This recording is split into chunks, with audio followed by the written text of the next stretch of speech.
Hello friends, welcome to Centum Tutor PG TRB Commerce Unit 9 Statisticsல Skewness, Moments and Kurtosis பற்றி இந்த வீடியோவில் பார்க்கலாம். இந்த வீடியோவில் ஃபுல்லி தியரியில் பார்க்க போகிறோம். நெக்ஸ்ட் வீடியோ இதுக்கு ரிலேட்டடான ப்ராப்ளம்ஸ், அதாவது ஆப்ஜெக்ட் டைப் கொஸ்டின்ஸை பார்க்கலாம். ஸ்கீவ்னஸ்னால் என்ன அப்படின்னு பார்க்கும்போது, ஸ்கீவ்னஸ் அப்படின்னாலே சமசீர் அற்ற தன்மை, சமசீரற்றது, சீரில்லாமல் இருக்கிறது, ரெகுலராக இல்லாமல், நார்மலாக இல்லாமல் இருக்கிறது தான் ஸ்கீவ்னஸ். அதை பாருங்கள், மெஷர் ஆஃப், நம்ம இது எப்படி படிக்கிறதுக்கு முன்னால் வேறு நம்ம ஏற்கனவே படித்ததை ஒரு ரீகால் பண்ணிக்கலாம். மெஷர் ஆஃப் சென்ட்ரல் டெண்டன்சி பார்த்தோம், அதாவது மீன், மீடியன், மோடு. அதே மாதிரி அது மேத்தமெட்டிக்கல் ஆவரேஜஸான ஜாமெட்ரிக், ஹார்மோனிக், இதெல்லாம் வந்து நம்ம சென்ட்ரல் டெண்டன்சியில் படித்தோம். இதெல்லாம் வந்து என்னன்னு கேட்டிங்கன்னா, estimate of the representative value of a series. ஒரு சீரீஸுடைய ரெப்ரசன்டேட்டிவ் வேல்யூடைய ஒரு எஸ்டிமேட் தான் இந்த சென்ட்ரல் டெண்டன்சி எல்லாம். அதே மாதிரி மெஷர் ஆஃப் டிஸ்பர்ஷன் படித்தோம். மெஷர் ஆஃப் டிஸ்பர்ஷன்லாம் standard deviation, quartile deviation, range அப்படின்லாம் பார்த்தோம். இதெல்லாம் என்னன்னு கேட்டிங்கன்னா, a indication of the extent to which the items cluster around or scattered away from the central value. Central வேல்யூலிருந்து இந்த ஐட்டம்ஸ் எல்லாமே எந்த அளவுக்கு, எவ்வளவு தூரம் அதை சுற்றி கிளஸ்டராக இருக்கும், அதே இல்லைன்னா ஸ்கேட்டராக இருக்கும், செதறிப்பு கிடைக்குன்றதை இண்டிகேட் பண்ணுறது தான் இந்த மெஷர் ஆஃப் டிஸ்பர்ஷன். இப்போ ஸ்கீவ்னஸ் பாருங்கள், இதில் என்ன படிக்க போகிறோன்னா, the extent of symmetry or asymmetry in a டிஸ்ட்ரிபியூஷனில் எந்த அளவுக்கு சமசீராக இருக்கும், இல்லை சமசீர் அற்று இருக்கும். சமசீர் அற்றுனா அசமசீர் அப்படின்வாங்க. அப்போது சிமிட்ரினா சமசீராக இருக்கும், ஒரே மாதிரி இருக்கும். அசமிட்ரினா ஒரே மாதிரி இல்லாமல் இருக்கும், அதுதான் அசமிட்ரின்னு சொல்கிறோம். அப்போ டிஸ்ட்ரிபியூஷன் வந்துட்டு சிமிட்ரியாக இருக்கா இல்லை அசமிட்ரியாக இருக்கா, எந்த அளவுக்கு அசமிட்ரியாக இருக்குது இல்லை எந்த அளவுக்கு சிமிட்ரியாக இருக்குன்றதை டிஸ்கிரைப் பண்ணக்கூடியது தான் ஸ்கீவ்னஸ். இது வந்து அந்த டிஸ்ட்ரிபியூஷனுடைய ஷேப்பை வந்து டிஸ்கிரைப் பண்ணும். இப்போ உங்களுக்கு நெக்ஸ்ட்டு டயக்ராமேட்டிக்கை பார்க்கும்போது உங்களுக்கு அண்டர்ஸ்டாண்ட் ஆயிரும். இப்போ சிமெட்ரிக்கல் டிஸ்ட்ரிபியூஷன் இருக்குது, சமசீரான டிஸ்ட்ரிபியூஷன், சீராக இருக்கும். பாருங்கள், இந்த டயக்ராம் பாருங்கள். இந்த டயக்ராமில் பாருங்கள், ஒரே மாதிரி சென்டர் வேல்யூ எடுத்து பாருங்கள். சென்டரில் இருக்கிறது ஹைட்டாக பீக்காக இருக்கிறது வந்து அந்த 150 பாருங்கள் ஹைட்டாக இருக்குது. That is called mode. அதாவது top most largest value, the number of repetitions வந்து ஹையஸ்ட்டாக இருக்கிறது 150. அந்த 150 சென்டருக்குள்ள மோடுக்கு அப்புறம் இந்த பக்கம் வந்து மீனுன்னு சொல்லலாம். இந்த ரெண்டு பக்கமும் ஈக்குவலாக இருக்குது பாருங்கள். அதாவது லெஃப்ட் சைடும் ரைட் சைடும் ஈக்குவலாக இருக்குது, சிமெட்ரிக்கலாக இருக்குது, ஒரே மாதிரி சமசீராக இருக்குது. அப்போ இந்த distribution, the values of the variable are distributed such that frequencies are equal at equal distances on either side of the central value. Central வேல்யூடைய ரெண்டு சைடும் ஈக்குவல் டிஸ்டன்சஸில் ஃப்ரீக்வன்சிஸ் வந்து ஈக்குவலாக டிஸ்ட்ரிபியூட் ஆகிருந்தால் that is called symmetrical distribution சொல்கிறோம். இது வந்து யூனி மாடல் டிஸ்ட்ரிபியூஷன்றது ஒரே ஒரு மோடு மட்டும்தான் இருக்கும். அந்த ஒரே ஒரு மோடு வந்து 3 பார்ட்டாக டிவைட் பண்ணும் இந்த கேர்வை. ஒன்று வந்து லெஃப்ட் சைடில் பாருங்கள் ஒரு டெயில் இருக்கும், வால் இருக்கும். ரைட் சைடில் ஒரு வால் இருக்கும். மிடில் பார்ட் வந்து நடுவில் இருக்கிறது மிடில் பார்ட், அதை வந்து ஹம்ப் அப்படின்னு சொல்லுவோம். பாருங்கள், அப்படியே ஹம்ப்பு தெரியும் உங்களுக்கு. ஹம்ப்பு வந்து மிடில் பார்ட்டு. அப்புறம் மிடில் பார்ட்டுக்கு ரெண்டு சைடும் லெஃப்ட் டெயிலும் ரைட் டெயிலும் இருக்கும்.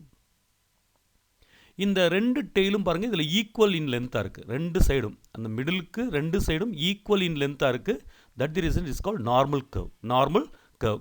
இங்கே வந்து ஸ்கீவ்னஸ் வந்து 0, சமசீரற்ற தன்மை. ஸ்கீவ்னஸ்ன்றது சமசீரற்றது, அசமெட்ரியை தான் ஸ்கீவ்னஸ்னு சொல்கிறோம். இது சிமெட்ரிக்கலாக இருக்குது, இட்ஸ் ஆல் நார்மல் கர்வ். இங்கே ஸ்கீவ்னஸ் வந்து 0வாக இருக்கும். இந்த ஸ்கீவ்னஸ் 0 ஆகும்போது இந்த மாதிரி கர்வில், அதாவது நார்மல் கர்வில் வந்து மீன், மீடியன், மோடு மூணுமே கோயின்சைட் ஆயிரும். தட் மீன்ஸ் மூணுமே ஈக்குவலாக இருக்கும்.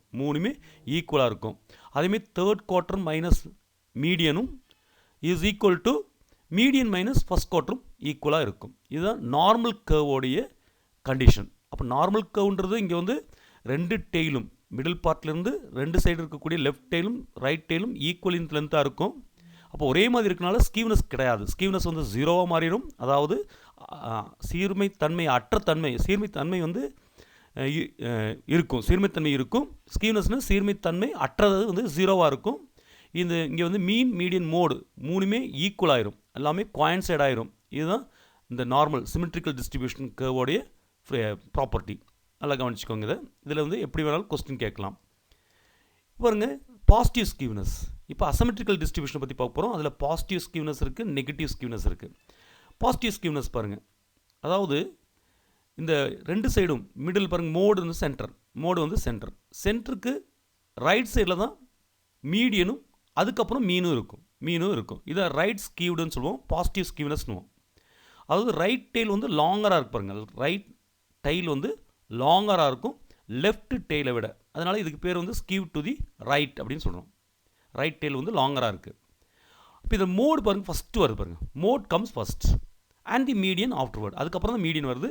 As we move along the X axis, X ஆக்ஸில் அப்படி மூவ் பண்ணிகிட்டே போங்க. எக்ஸ் ஆக்ஸில் மூவ் பண்ணிகிட்டே போகும்போது ஃபஸ்ட்டு மோடு வரும், அதுக்கப்புறம் தான் மீடியன் வரும். மீடியன் தான் வரும் இந்த பாசிட்டிவ் ஸ்கீவ்னஸில். இந்த இடத்துல மீன் வந்து பிகராக இருக்கும் மீடியனை விட மோடு வந்து பிக்காக இருக்கும். அதான் இதோடைய இந்த பாசிட்டிவ் ஸ்கீவ்னஸோடைய ஃபார்முலா. இங்கே பாருங்கள், தேர்ட் குவார்டைல் மைனஸ் மீடியன் வந்து கிரேட்டராக இருக்கும் மீடியன் மைனஸ் ஃபர்ஸ்ட் குவார்டைல் வந்து இப்படி இருக்கும். இதெல்லாம் condition for positive skewness. Positive ஸ்கீவ்னஸில் வந்து ரைட் ஸ்கீவ்னு சொல்லுவோம். ரைட் சைட் டெயில் வந்து லாங்கராக இருக்கும், லெஃப்ட் டெயிலோட லாங்கராக இருக்கும். அதேமாதிரி மீன் வந்து லார்ஜஸ்ட்டாக இருக்கும் மீடியன் வந்து மோடை விட பெருசாக இருக்கும். அப்போ கர்வில் வந்து ஃபஸ்ட்டு மோடு வரும், அதுக்கப்புறம் தான் மீடியன் வரும் as we move along the X axis. இப்போ நெகட்டிவ் ஸ்கீவ்னஸ், அசிமெட்ரிக்கல் டிஸ்ட்ரிபியூஷனில் நெகட்டிவ் ஸ்கீவ்னஸ். அப்படி பாசிட்டிவ் ஸ்கீவ்னஸ்க்கு ஜஸ்ட் ஆப்போசிட். இங்கே பாருங்கள், லெஃப்ட் ஸ்கீவ்டுன்னு சொல்கிறோம். நெகட்டிவ் ஸ்கீவ்னஸ் வந்து லெஃப்ட் ஸ்கீவ்டுன்னு சொல்லுவோம். லெஃப்ட் சைட் டெயில் வந்து லாங்கராக இருக்கும். So the left tail is longer than the right tail. இதில் வந்து மீன் வந்து பாருங்கள், மீன் வந்து ஃபஸ்ட்டே வந்துடுது, மோடுக்கு முன்னாலே மீனும் மீடியனும் வந்துடுது. இதில் மீன் வந்து ஸ்மாலராக இருக்கும் மீடியன் வந்து ஸ்மாலர் தென் மோடாக இருக்கும். அதே மாதிரி பாருங்கள், third quartile minus median is less than median minus first குவார்டைலாக இருக்கும். இது நெகட்டிவ் ஸ்கீவ்னஸ். இப்போது டெஸ்ட்ஸ் ஆஃப் ஸ்கீவ்னஸ். இந்த ஸ்கீவ்னஸை வந்து எப்படி டெஸ்ட் பண்ணுறது, இந்த அசிமெட்ரிக்கல் டிஸ்ட்ரிபியூஷனை எப்படி டெஸ்ட் பண்ணுறது அப்படின்னு பார்க்கலாம். சமசீரற்ற தன்மையை எப்படி டெஸ்ட் பண்ணுறது பார்க்கலாம். இந்த ஸ்கீவ்னஸ் வந்து ஒரு டிஸ்ட்ரிபியூஷனில் இருந்துச்சுன்னா எப்போ இருக்கும்? ஸ்கீவ்னஸ் is present in a distribution if எப்போன்னு பாருங்கள், the value of mean, median and mode do not coincide. இந்த சமசீரற்ற தன்மை எப்போ இருக்குன்னா, மீனும் மீடியனும் மோடும் கோயின்சைட் ஆகாது, அதாவது ஈக்குவலாக ஆகாது. ஈக்குவல் ஆயிடுச்சுன்னா அது சிமெட்ரிக்கலாக மாறிடும், அதாவது அங்கே வந்துட்டு நார்மல் கர்வாக மாறிடும். அப்போ மீனும் மீடியனும் மோடும் கோயின்சைட் ஆகாமல் இருந்தால் அங்கே ஸ்கீவ்னஸ் இருக்கும். அதே மாதிரி do not yield a normal bell shaped curve. Normal distribution கர்வில் பாருங்கள், நார்மல் கர்வில் வந்து சென்டர் இருக்கும், சென்டருடைய லெஃப்ட்டும் ரைட்டும் ஈக்குவலாக இருக்கும், பார்க்குறதுக்கு ஒரு பெல் ஷேப்டு கர்வ் உண்டாகும். பெல் ஷேப்டு கர்வ் உண்டாயிடுச்சுன்னா அங்கே மீன், மீடியன், மோடெல்லாம் ஈக்குவலாகி போயிடும். இங்கே அப்படி ஆகக்கூடாது. அதனால் பெல் ஷேப்டு கர்வ் வந்து உண்டாகக்கூடாது. Do not yield a normal bell shape curve உண்டாகக்கூடாது. ஒரு லெஃப்ட் டெயில் அதிகமாக இருக்கணும், இல்லைன்னா ரைட் டெயில் அதிகமாக இருந்தால் மட்டும்தான் ஸ்கீவ்னஸ் இருக்க முடியும். அதுமாதிரி குவார்டைல்ஸ் வந்துட்டு not equal distance from the median. Equal distance மீடியன்லேருந்து ஈக்குவல் டிஸ்டன்ஸில் இருக்கக்கூடாது. அதனால தான் பார்த்தோம், third quartile minus median is equal to median minus first quartile வந்து ஈக்குவலாக இருந்துச்சுன்னா அது நார்மல் ஆயிரும். Less than or equal to மாறிடுச்சுன்னா, less than or greater than அப்படி இருந்துச்சுன்னா அது வந்து ஸ்கீவ்னஸாக இருக்கும். அப்போ குவார்டைல்ஸ் வந்து மீடியன்லேருந்து ஈக்குவல் டிஸ்டன்ஸில் இருக்கக்கூடாது. அதே மாதிரி பாருங்கள், பாசிட்டிவ் டிவியேஷனுடைய சம்மும் ஆட் பண்ணால், பாசிட்டிவ் டிவியேஷனை ஆட் பண்ணால், மீடியன்லேருந்து இருக்கக்கூடிய பாசிட்டிவ் டிவியேஷனை ஆட் பண்ணி கிடைக்கக்கூடிய ஆன்சரும், நெகட்டிவ் டிவியேஷன்லேருந்து இருக்கக்கூடிய மீடியன்லேருந்து நெகட்டிவ் டிவியேஷன் எவ்வளோ இருக்குது அதை ஆட் பண்ண கிடைக்கக்கூடிய ஆன்சரும் ஈக்குவலாக வரக்கூடாது. The sum of the positive deviation from the median is not equal to the sum of the negative டிவியேஷன்ஸ். பாருங்கள், இந்த frequency on either side of the மோடுக்கூடிய ரெண்டு சைடில் இருக்கக்கூடிய ஃப்ரீக்குவன்சி ஈக்குவலாக இருக்கக்கூடாது. ஈக்குவலாக இல்லாமல் இருந்தால் தான் என்ன ஆகுனா, லெஃப்ட் டெயில் பெருசாக இருக்கலாம், இல்லைனா ரைட் டெயில்ஸ் பெருசாக இருக்க முடியும். இதெல்லாம் தான் ஒரு ஸ்கீவ்னஸை டெஸ்ட் டெஸ்ட் பண்ணக்கூடிய விஷயங்கள். அதாவது ஒரு டிஸ்ட்ரிபியூஷனில் ஸ்கீவ்னஸ் இருக்குது அப்படின்னா என்னென்ன இருக்கணும், எப்போ இருக்குன்னு கேட்டிங்கன்னா, மீனும் மீடியனும் மோடும் ஈக்குவலாக இருக்கக்கூடாது. நார்மல் பெல் ஷேப் கர்வ் நம்மளுக்கு கிடைக்கக்கூடாது.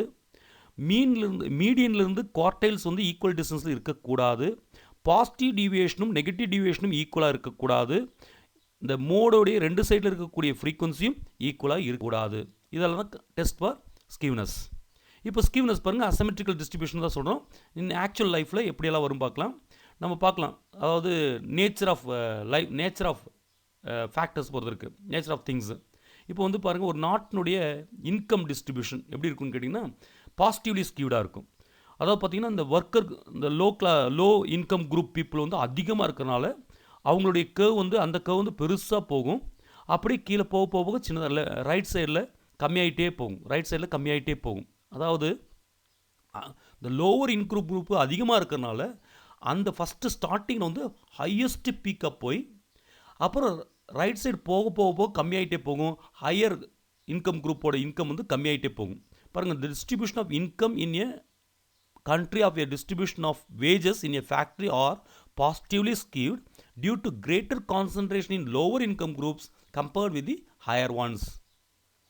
Imperfection taking observation. ஸ்கீவ்னஸ் எப்போ ஆக்சுவல் லைஃப்பில் உண்டாகும்னா, இந்த அப்சர்வேஷன் வந்து இம்பர்ஃபெக்ஷனாக இருக்கும்போது அப்சர்வேஷன்ஸ் வந்து ஸ்கீவ்னஸ் உண்டாகும். அதாவது not providing equal representation to all groups.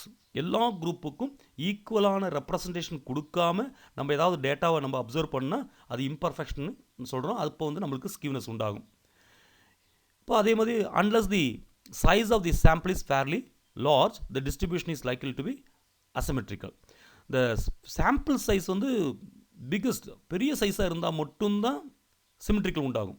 அப்போ unless the size of the sample is fairly large, distribution வந்து likely to be asymmetrical தான் இருக்கும், ஸ்கீவ்னஸோடு இருக்கும். அதுமாதிரி choice of the number and the unequal size of class intervals may affect symmetry. இந்த சிமெட்ரியை ஒரே மாதிரி சமசீராக இருக்கிறது எது பாதிக்கும் அப்படின்னு கேட்டிங்கன்னா, நம்ம சூஸ் பண்ணக்கூடிய நம்பர்.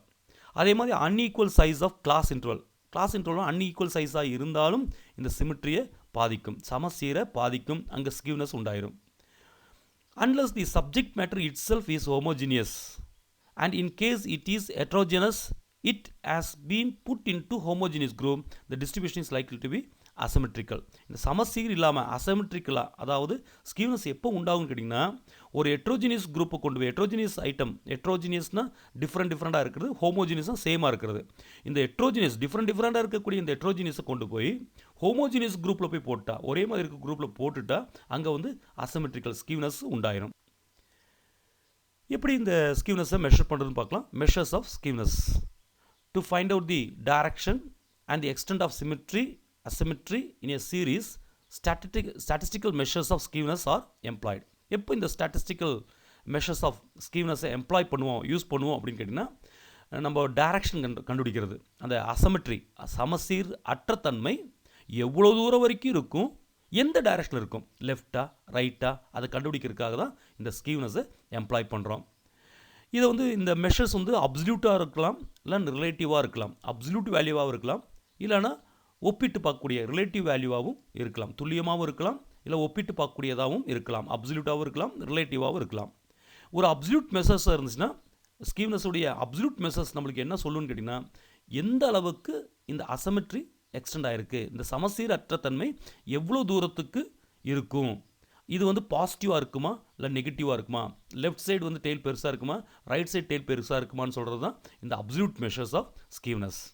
இதோட ஃபார்முலா பாருங்கள், absolute skewness, absolute SK is equal to mean minus மோடுன்னு போட்டால் போதும். மீன் வந்து கிரேட்டராக இருந்தால், மோடை விட மீன் கிரேட்டராக இருந்தால் நமக்கு பாசிட்டிவ் வேல்யூ கிடைக்கும், அப்போ அது பாசிட்டிவ் ஸ்கீவ்னஸ். மீன் வந்து ஸ்மாலாகவும் மோடு பெருசாகவும் இருந்துச்சுன்னா அங்கே நெகட்டிவ் வேல்யூ கிடைக்கும், அதுக்கு பேர் நெகட்டிவ் ஸ்னஸ். இப்போ அப்சல்யூட் மெஷர்ஸ் ஆஃப் ஸ்கீவ்னஸ் வந்து நாட் அடிக்குவேட், நம்மளுக்கு பத்தாது. ஏன் பத்தாது அப்படின்னு கேட்டிங்கன்னா, because it cannot be use for comparison of skewness in two distribution if they are in different units. Distribution if they are different யூனிட்டாக இருந்துச்சுன்னா, அதை அந்த ஸ்கீவ்னஸை கம்பேர் பண்ணுறதுக்கு இந்த அப்சல்யூட் மெஷர்ஸ் ஆஃப் ஸ்கீவ்னஸ் வந்து அடிக்குவேட்டாக இருக்காது. Absolute measures of skewness is not adequate because it cannot be used for comparison of skewness in two distribution if they are in different units. different unitsல இருந்துச்சுன்னா அந்த two டிஸ்ட்ரிபியூஷனோட ஸ்கீவ்னஸை compare பண்ண முடியாது. அதனால் absolute measures of skewness வந்து பத்தாது. அப்போது தான் நம்மளுக்கு என்ன வருதுன்னா ரிலேட்டிவ் மெஷர் வருது. இந்த கம்பேரிசன் பர்பஸ்க்காக தான் ரிலேட்டிவ் மெஷர் வருது, ஒப்பிட்டு பார்க்குறோம். ரிலேட்டிவ் மெஷர் வரும், அதுக்கு பேர், அந்த ஸ்கீவ்னஸ் பேர் தான் கோஎஃபிஷியன்ட் ஆஃப் ஸ்கீவ்னஸ். அந்த கோஎஃபிஷியன்ட் ஆஃப் ஸ்கீவ்னஸை மெஷர் பண்ணுறதுக்கு 4 டைப் ரிலேட்டிவ் மெஷர்ஸ் இருக்குது. ஒன்று வந்து the Karl Pearson's coefficient of skewness, second one is Bowley's coefficient of skewness, third one Kelly's coefficient of skewness, fourth one measures of skewness based on moments and kurtosis. இதை பற்றியெல்லாம் தான் நம்ம இந்த இதில் நம்ம பார்க்க போகிறோம். ஃபஸ்ட்டு வந்து கார்ல் பியர்சன் கோஎஃபிஷியன்ட் ஆஃப் ஸ்கீவ்னஸ்னு என்னென்னு பார்க்கலாம்.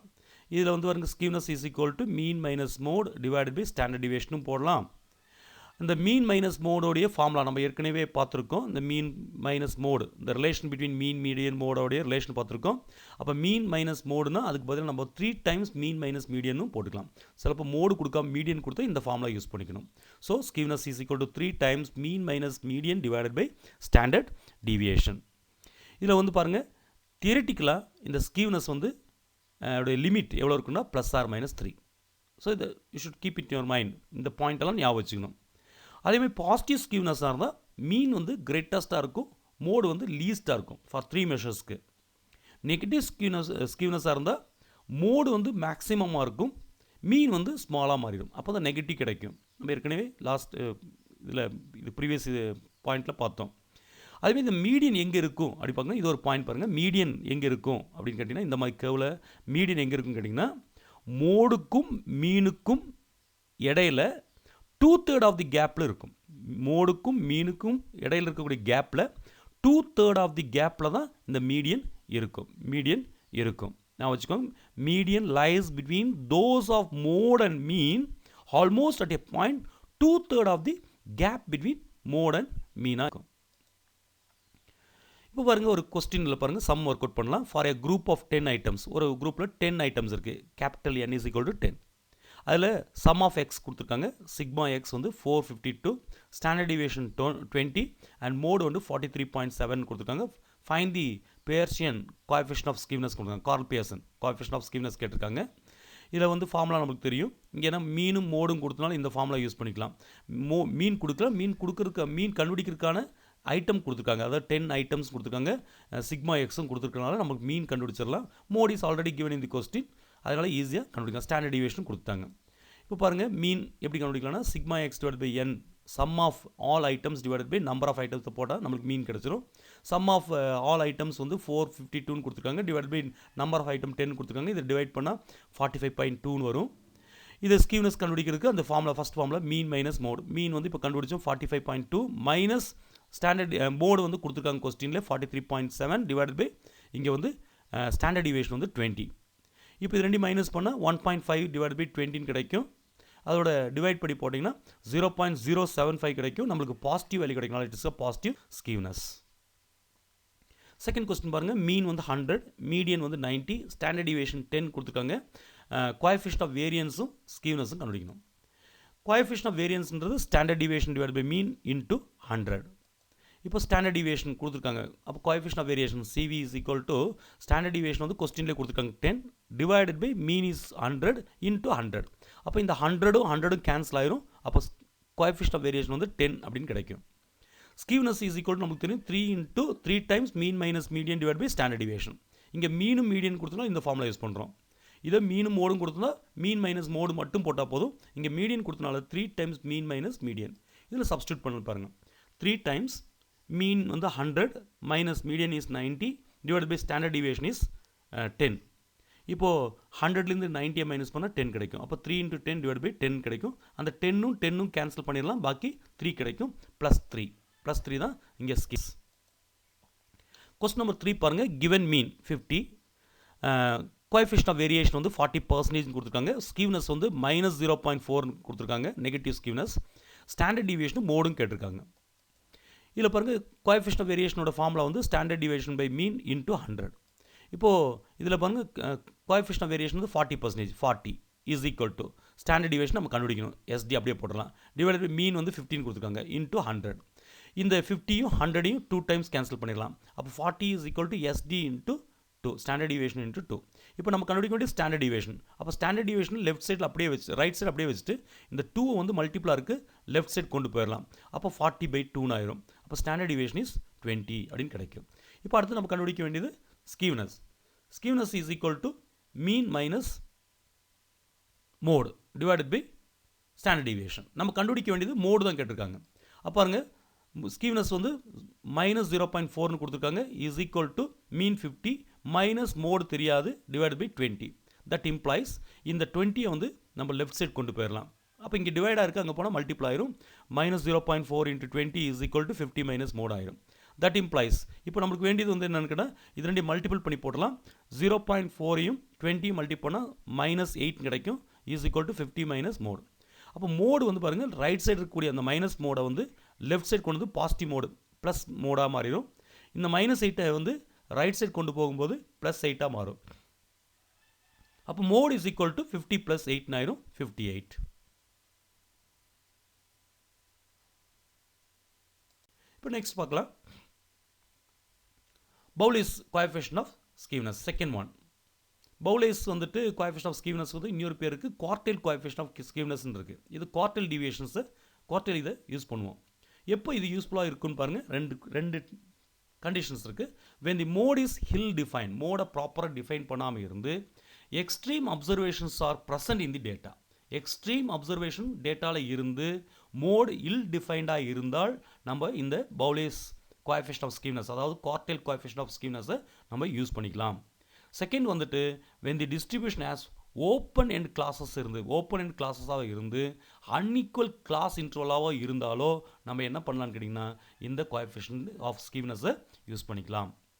இதோட ஃபார்முலா பாருங்கள். Skewness is equal to third quartile plus first quartile minus 2 times median divide by third quartile minus first quartile. Otherwise skewness is equal to third quartile minus second quartile minus first quartile divide by third quartile minus first quartile. இந்த ஃபார்முலாவை use பண்ணலாம். மெயினாக first ஃபார்முலாவை ஞாபகம் வச்சுக்கோங்க. Q3 + Q1 minus 2 times median MD divided by Q3 minus Q1. இதில் பாருங்கள் இந்த பவுலிஸ் கோஎஃபிஷியன்ட் ஆஃப் ஸ்கீவ்னஸில் வந்துட்டு ரேஞ்ச் ஆஃப் வேரியன்ஸ் வந்துட்டு +or-1 இருக்கும். இந்த மெத்தடில் 50% ஆஃப் டேட்டா வந்து இங்கே சென்ட்ரலில் இருக்கும். அதேமாதிரி 50 சென்ட்ரலில் இருக்கக்கூடிய 50% மட்டும்தான் பேஸ் பண்ணி எடுப்போம். ஏன்னா குவார்டைல்னாலே அப்படி தான், சென்ட்ரலில் இருக்கக்கூடிய 50% மட்டும் தான் எடுப்போம். கீழே இருக்கக்கூடிய 25%ம் ஹையஸ்ட்டில் இருக்கக்கூடிய 25%ம் நம்ம இக்னோர் பண்ணிடுவோம், விட்டுருவோம். இதுதான் இங்கேயும் அதே மாதிரி இந்த கோஎஃபிஷியன்ட் ஸ்கீவ்னஸ்லையும் நம்ம அதை விட்டுருவோம். ஏன்னா இதுங்க குவார்டைல் தான் யூஸ் பண்ணுறோம். அப்போ ஃபஸ்ட்டு நம்ம கார்ல் பியர்ஸில் வந்து லிமிட் வந்து +or-3ன்னு பார்த்தோம். இங்கே +or-1. ஏன்னு கேட்டிங்கன்னா ஸ்டார்டிங் 25%ம் எண்டில் இருக்கக்கூடிய 25%ம் நம்ம இக்னோர் பண்ணி சென்ட்ரலில் இருக்கக்கூடிய 50% மட்டும் நம்ம கணக்கில் எடுப்போம். பாருங்க இதில் கொஸ்டின் பாருங்கள். இந்த டிஸ்ட்ரிபியூஷன் ஃபோர்த் கொஸ்டின். இந்த distribution the difference of 2 quartile is 15. 2 quartile இருக்கக்கூடிய டிஃப்ரென்ஸ் கொடுத்துருக்காங்க. Q3 minus Q1 15. அதோடைய sum Q3 plus Q1 35. Median 20. Coefficient of skewness கேட்டிருக்காங்க. ஸ்கீவ்னஸ் ஃபார்முலா வந்து Q3 plus Q1 sum of quartiles Q3 plus Q1 minus 2 time median divide by Q3 minus Q1 அது வந்து difference. இப்போ பாருங்கள் இதில் formula Q3 plus Q1 that is called sum of quartile. sum of quartile வந்து 35 கொடுத்துருக்காங்க. minus 2 into median வந்து 20 கொடுத்துருக்காங்க. divided by Q3 minus Q1. Q3 minus Q1ன்றது difference of 2 quartile. அது வந்து 15 கொடுத்துருக்காங்க கொஸ்டினில். that is equal to 35 minus 2 into 20 வந்து 40 divided by 15. 35 minus 40 வந்து -5/15 ஆயிரும். மைனஸ் இந்த 5 15 டிவைட் பண்ணி போட்டால் 0.33 கிடைக்கும். இதுதான் கோஎஃபிஷியன்ட் ஆஃப் ஸ்கீவ்னஸ். அடுத்து தேர்டு வந்து கெல்லிஸ் மெஷர் ஆஃப் ஸ்கீவ்னஸ் பார்க்கலாம். Kelly's measure of skewness. Kelly measure is வந்து இந்த பியர்சன்ஸ் கோஎஃபிஷியன்ட் ஆஃப் கோஎஃபிஷியனுக்கும் அதேமாதிரி பவுலிஸ் கோஎஃபிஷியன்ட் ஆஃப் கோஎஃபிஷியனையும் ரெண்டையும் காம்ப்ரமைஸ் பண்ணக்கூடிய அளவில் இருக்கும் ரெண்டுமே. ஏன்னா இந்த பியர்சனுடையது வந்துட்டு எல்லா ஐட்டமும் எடுத்துருவாங்க. கார்ல் பியர்சன் கோஎஃபிஷியன்ட் ஆஃப் ஸ்கீவ்னஸில் வந்து எல்லா ஐட்டமும் எடுத்துருவாங்க. பவுலிஸ் வந்து குவார்டைல்னால சென்ட்ரல் இருக்கக்கூடிய 50% மட்டும் எடுத்துருவாங்க. இது ரெண்டையும் காம்ப்ரமைஸ் பண்ணி இது ரெண்டுக்கும் நடுவில் வந்து கெல்லிஸ் மெஷர் ஆஃப் ஸ்கீவ்னஸ் இருக்கும்.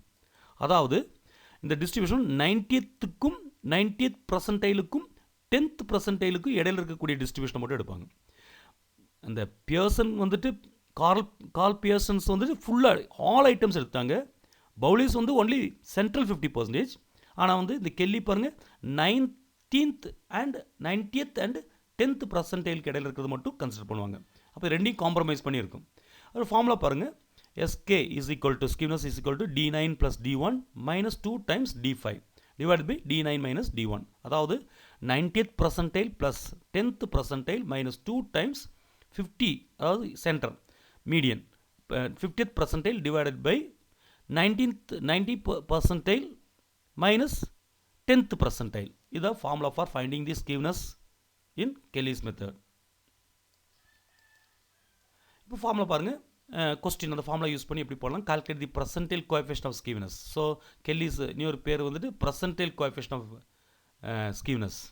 90th பர்சன்டைல் வந்து 100, 10th பர்சன்டைல் வந்து 70, 50th பர்சன்டேஜ் வந்து தட் இஸ் கால் மீடியன் 80 அப்படின்னு கொடுத்துருக்காங்க. ஃபார்முலா தெரியும், 19th percentile plus 10th percentile minus 2 times 50th percentile divided by 19th percentile minus 10th percentile.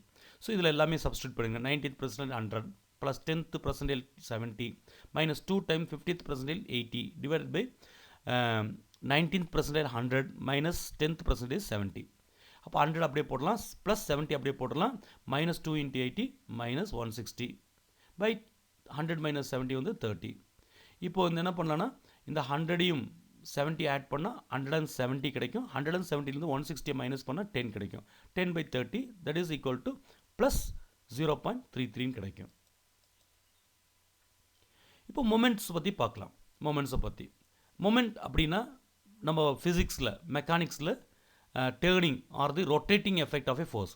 ஒரு ஃபோர்ஸுடைய ரொட்டேட்டிங் எஃபெக்ட், ட்விஸ்ட் பண்ணுறது, ரொட்டேட் பண்ணும்போது ரொட்டேட்டிங் ஃபோர்ஸை தான் மொமெண்ட் அப்படின்னு சொல்லி மெக்கானிக்ஸில் அதாவது ஃபிசிக்ஸில் யூஸ் பண்ணுவோம். ஸ்டாட்டிஸ்டிக்கில் இது வந்து இந்த மொமெண்ட்ன்றது எதை டிஸ்கிரைப் பண்ணுறதுன்னு கேட்டிங்கன்னா பெக்குலியாரிட்டி ஆஃப் ஃப்ரீக்வன்சி டிஸ்ட்ரிபியூஷன். இந்த ஃப்ரீக்வன்சி டிஸ்ட்ரிபியூஷனுடைய பெக்குலியாரிட்டியை டிஸ்கிரைப் பண்ணுறது தான் இந்த மொமெண்ட்ஸ். கேட்பாங்க எது வந்து ஃப்ரீக்வன்சி டிஸ்ட்ரிபியூஷனை வந்துட்டு டிஸ்கிரைப் பண்ணணும்னு கேட்டிங்கன்னா மொமெண்ட்ஸ் தான் டிஸ்கிரைப் பண்ணும். இந்த மொமெண்ட்டை யூஸ் பண்ணி சென்ட்ரல் டெண்டன்சிஸ் ஒரு செட் ஆஃப் அப்சர்வேஷனுடைய சென்ட்ரல் டெண்டன்சியை மெஷர் பண்ண முடியும். அதோடைய டிஸ்பர்ஷன், அசமெட்ரி, பீக்கட்னஸ் ஆஃப் தி கர்வ், இது எல்லாத்தையுமே நம்ம மெஷர் பண்ண முடியும் இந்த மொமெண்ட்டை யூஸ் பண்ணி. இதில் பாருங்கள் நோட், மெயினாக நோட், இந்த நோட்டை வந்து கவனிக்கணும். இந்த ஃபஸ்ட்டு சென்ட்ரல் மொமெண்ட் வந்து எப்போதும் 0வாக இருக்கும், அதாவது μ1 அப்படின்வாங்க, அது எப்போதும் 0வாக இருக்கும் ஃபஸ்ட்டு சென்ட்ரல் மொமெண்ட்டு. இந்த செகண்ட் சென்ட்ரல் மொமெண்ட் வந்து எபோட் தி மீன்லேருந்து இந்த சென்ட்ரல் மொமெண்ட் வந்து செகண்ட் சென்ட்ரல் மொமெண்ட் வந்து வேரியன்ஸை குறிக்கும். வேரியன்ஸ்ன்றது μ2 is equal to sigma squared. அது சிக்மா ஸ்கொயர்டு, சிக்மா 2ன்றது சிக்மா ஸ்கொயர்டு. அது வேரியன்ஸ்னாலே சிக்மா ஸ்கொயர்ட். இதில் இருந்து ஸ்டாண்டர்ட் டிவியேஷன் கொடுத்துடலாம், சிக்மா கூட கண்டுபிடிக்கலாம். Sigma is equal to square root of μ2. Sigma is equal to square root of μ2. மேலே இருக்கிறது sigma squared. Third central moment வந்து ஸ்கீவ்னஸை குறிக்கும். ஃபோர்த்து சென்ட்ரல் மூமெண்ட் வந்து குவார்ட்டாசிஸை மெஷர் பண்ணும். இப்போ குவார்ட்டாசிஸ் பற்றி பார்க்கலாம். அப்படின்னா அந்த குவார்ட்டாசிஸ் அப்படின்றது க்ரீக் வேர்டு. அப்படின்னா பல்கினஸ்னு அர்த்தம். அதாவது பல்கியாக இருக்கிறத சொல்கிறது இந்த குவார்ட்டாசிஸ்ன்ற வேர்டு, க்ரீக் வேர்டு மென்ஷன் பண்ணுது. இங்கே வந்து நம்ம ஆக்சுவலி என்னென்னா நம்ம கேர்வில் நம்ம படித்தோம், இந்த கேர்வ் பார்த்தோம், நார்மல் கேர்வ் பார்த்தோம், பாசிட்டிவ் ஸ்கீவ்னஸ், நெகட்டிவ் ஸ்கீவ் அப்படின்னு பார்த்தோம். அந்த கேர்வில் வந்து டிகிரி ஆஃப் ஃப்ளாட்னஸ் ஆர் பீக்கட்னஸ், அந்த கேர்வ் வந்து எந்த அளவுக்கு பீக்காக இருக்குது இல்லைனா ஃப்ளாட்டாக இருக்குது, இது mode of the region, mode of a frequency கேர்வில் எபோட் அதை பொறுத்து, அதாவது மோடை பொறுத்து ஒரு கேர்வ் வந்து எந்த அளவுக்கு ஃப்ளாட்டாக இருக்குது, எந்த அளவுக்கு பீக்காக இருக்குது அப்படின்னு கண்டுபிடிக்கிறதுக்கு யூஸ் பண்ணுறது தான் இந்த குவார்ட்டாசிஸ். இங்கே பாருங்கள், இதில் 3 டைப் இருக்குது. மெசோகார்டிக் கேர்வ், லெப்டோ குவார்டிக் கேர்வ், அதுமாதிரி பிளாட்டிக் குவார்டிக் கேர்வ் அப்படின்னு சொல்லி இருக்குது. இதில் பார்த்தாலே புரியும், பார்த்தாலே நம்மளுக்கு எது வந்துட்டு எப்படி இந்த அதோட பீக்னஸ், பல்கினஸ் எப்படி இருக்குன்னு தெரிஞ்சுக்கலாம். இது வந்து ஃபஸ்ட்டு பாருங்கள், லெப்டோகார்டிக் கர்வ்ன்றது லேக் குவார்ட்டாசிஸ் ஆர் நெகட்டிவ் குவார்ட்டாசிஸ் சொல்கிறோம். இது வந்து பீக்டு கர்வாக இருக்கும், பீக்காக இருக்கும் பாருங்கள். சென்ட்ரலில் இருக்கிறது பாருங்கள், அது அந்த கர்வ் வந்து நீண்டு மேலே போயிருக்கு பாருங்கள். அதனால் பீக்டு கர்வ் தான் லெப்டோகார்டிக் அப்படி கர்வ்ன்றோம். இதில் வந்து B2 வந்து greater than 3 இருக்கும். இது நோட் பண்ணிக்கணும். B2 வந்து greater than 3 இருக்கும். அதேமாதிரி gamma 2 வந்து greater than 0 இருக்கும். greater than 0 இருக்கும். இந்த பாயிண்ட் நோட் பண்ணிக்கணும். ஏன்னா beta 2 is greater than 3, then the quartic curve is called dash அப்படின்னு கொடுத்துருவாங்க. leptoquartic curve அப்படின்னு சொல்லலாம். அதுவே mesoquartic curve அப்படின்றது நார்மல் curve. இங்கே வந்து neither flat டாப்டு ஆர் நார் பீக்டாகவும் இல்லை ஃப்ளாட்டாகவும் இல்லை, நார்மலாக இருக்கும். இங்கே beta 2 வந்து ஈக்குவல் டு 3 இருக்கும். அதே மாதிரி gamma 2 வந்து ஈக்குவல் டு 0 ஆயிரும். அதுமாதிரி இப்போ பாருங்கள் பிளாட்டிக் குவார்டிக் கர்வ், அதாவது பாசிட்டிவ் ஆர் எக்ஸஸ் குவார்டிக்னுவோம். இது ஃப்ளாட் டாப்டாக இருக்கும், ஃப்ளாட்டாக இருக்கும், பீக்கே இருக்காது, ஃப்ளாட் கர்வாக இருக்கும். இந்த தேர்ட் கர்வ் பாருங்கள், அதில் beta 2 வந்து லெஸ் தென் 3 இருக்கும், gamma 2 வந்து லெஸ் தென் 0 மாறிடும். இந்த பாயிண்ட் தான் நம்ம வைக்கணும். beta 2 வேல்யூ எப்படி இருக்குன்னு பார்த்தா போதும். beta 2 வேல்யூ வந்து கிரேட்டராக இருந்துச்சுன்னா, கிரேட்டர் தென் 3 இருந்துச்சுன்னா அங்கே வந்து லெப்டோ குவார்டிக் கர்வாக இருக்கும், பீக்டு கர்வாக இருக்கும். beta 2 வந்து ஈக்குவல் டு 3 ஆச்சுன்னா மெசோ குவார்டிக், அங்கே நார்மல் கர்வாக இருக்கும். அதே மாதிரி beta 2 இஸ் லெஸ் தென் 3 ஆயிடுச்சுன்னா அங்கே பிளாட்டிக் குவார்டிக் கர்வாக இருக்கும். இந்த டயக்ராமும் அதோடைய வேல்யூஸும் ரிப்பீட்டடாக பார்த்து வச்சுருங்க, நோட் பண்ணி வச்சுக்கோங்க. இங்கே ஒரு moment, first moment, second moment, third moment, fourth moment கொடுத்துருக்கோம் ஃபார்முலா. இதில் எல்லாத்துக்கும் டிவைட் பை n போட்டால் போதும். இப்போ ஃபஸ்ட்டு குவார்டிக் கர்வ் வந்து ஃபஸ்ட்டு மொமெண்ட் வந்து எதை நோட் பண்ணுறதுன்னா மீன் கண்டுபிடிக்கிறதுக்கு யூஸ் ஆகும் ஃபஸ்ட்டு மொமெண்ட். செகண்ட் மொமெண்ட் வந்து வேரியன்ஸ் கண்டுபிடிக்கிறதுக்கு யூஸ் ஆகும். வேரியன்ஸும் கண்டுபிடிக்கலாம், ஸ்டாண்டர்ட் டிவியேஷனும் கண்டுபிடிக்கலாம், சிக்மா ஸ்கொயர். அதே மாதிரி தேர்டு மொமெண்ட் வந்துட்டு ஸ்கீவ்னஸையும், ஃபோர்த் மொமெண்ட் வந்து குவார்டாசிஸ் கண்டுபிடிக்கிறதுக்கும் யூஸ் பண்ணலாம். இதில் பாருங்கள் கோஎஃபிஷியன்ட் ஆஃப் ஸ்கீவ்னஸோட ஃபார்முலா, இந்த ரெண்டு ஃபார்முலா ஞாபகம் வச்சுக்கோங்க. beta 1 கோஎஃபிஷியன்ட் ஆஃப் ஸ்கீவ்னஸ் வந்து beta 1, ஏற்கனவே beta 1 beta 2 பார்த்தோம். beta 1 வந்துட்டு mu3 square divide by mu2 cube அப்படின்னு பார்க்கலாம். அதுவே குவார்டாசிஸ் வந்துட்டு beta 2 வந்து mu4 divide by mu2 square. இதை வந்து ஞாபகம் வச்சுக்கோங்க. இந்த ரெண்டு ஃபார்முலா வெரி இம்பார்ட்டன்ட் ஃபார்முலா. இந்த ஃபார்முலாவே நிறைய கொஸ்டினில் கேட்குறது உண்டு. இதில் ஒரு கொஸ்டின் பாருங்கள். The first 4 central moment of a distribution are, 4 moment கொடுத்தாங்க. 0, ஃபஸ்ட் மொமெண்ட் வந்து 0, செகண்ட் மொமெண்ட் வந்து 2.5, தேர்ட் மொமெண்ட் வந்து 0.7, ஃபோர்த் மொமெண்ட் வந்து 18.75 கொடுத்துருக்காங்க. Test the skewness and kurtosis of the distribution கொடுத்துருக்காங்க. ஸ்கீவ்னஸையும் குவார்டாசிஸையும் கண்டுபிடிக்க சொல்லியிருக்காங்க. இதில் பாருங்கள், ஸ்கீவ்னஸ் அப்படின்றது நம்மளுக்கு ஃபார்முலா மேலே தான் பார்க்குங்க. beta 1ன்றது mu3, அதாவது தேர்ட் மொமெண்ட்டோட ஸ்கொயர் டிவைட் பை செகண்ட் மொமெண்ட்டோட கியூப்.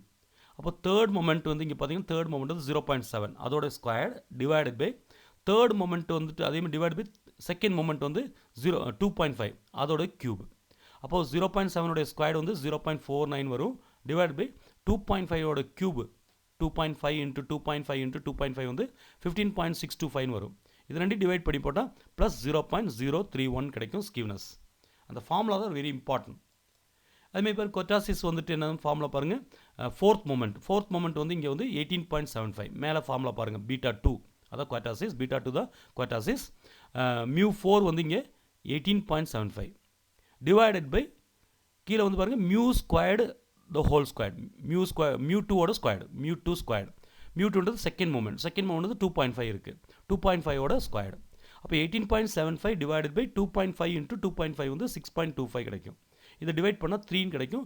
எக்ஸாக்ட் 3 கிடச்சுன்னா அது வந்து நம்ம ஏற்கனவே பார்த்தோம். beta 2 இஸ் ஈக்குவல் டு 3, அது வந்து மெசோகார்டிக் அப்படின்னு சொல்கிறோம், நார்மல் கர்வ்னு சொல்கிறோம். இப்போ பாருங்கள், இந்த கொஸ்டின்ஸ் எல்லாம் நம்ம படிச்சிருக்கோம். இதை திருப்பி ரிப்பீட்டடாக பாருங்கள். அப்போ உங்களுக்கு வந்து இதில் 3 விஷயம் நம்மளுக்கு நல்லா தரவாக தெரிஞ்சுக்கலாம். ஸ்கீவ்னஸ், குவார்டாசிஸ், இதை பற்றி ஃபஸ்ட்டு நல்லா தரவாக தெரிஞ்சுக்கலாம். அதே மாதிரி நம்ம ஃபஸ்ட்டு பார்த்தோம் நார்மல் கர்வ் பார்த்தோம், அசமெட்ரி, ஸ்கீவ்னஸ் தான் அசமெட்ரி பார்த்தோம். அதேமாதிரி இடையில மொமெண்ட் பார்த்தோம். இந்த ஸ்கீவ்னஸ்க்கும் குவார்டாசிஸ்க்கு இடையில மொமெண்ட் பார்த்தோம். இந்த மொமெண்ட் இருந்தால் நம்ம ஸ்கீவ்னஸையும் குவார்டாசிஸையும் கண்டுபிடிச்சிடலாம். இதெல்லாம் திருப்பி ஒரு வருஷம் ரிப்பீட்டடாக நல்லா தரவாக பண்ணி வைங்க. நெக்ஸ்ட் வீடியோவில் வந்து இதுக்கு ரிலேட்டடான ஆப்ஜெக்டிவ் டைப் கொஸ்டின்ஸ் அப்லோட் பண்ணுறேன். அதுக்கு நீங்கள் ஆன்சர் பண்ணி பாருங்கள், எந்த அளவுக்கு உங்களால் பர்ஃபெக்டாக பண்ண முடியும்னு பார்க்கலாம். இது நான் ஆக்சுவலி இதை எக்ஸ்பிளைன் பண்ணுறதுக்கு காரணமே வந்து உங்களால் அந்த அடுத்த வீடியோவில் கொடுக்கக்கூடிய அந்த ஆப்ஜெக்டிவ் கொஸ்டின்ஸை உங்களால் எவ்வளோ பர்ஃபெக்டாக பண்ண முடியுதுன்னு பார்க்குறதுக்காக தான் நீங்கள் அதை பர்ஃபெக்டாக பண்ணுங்கள். ஓகே, தேங்க்யூ ஃபார் வாட்சிங் this video. Wish you all the best.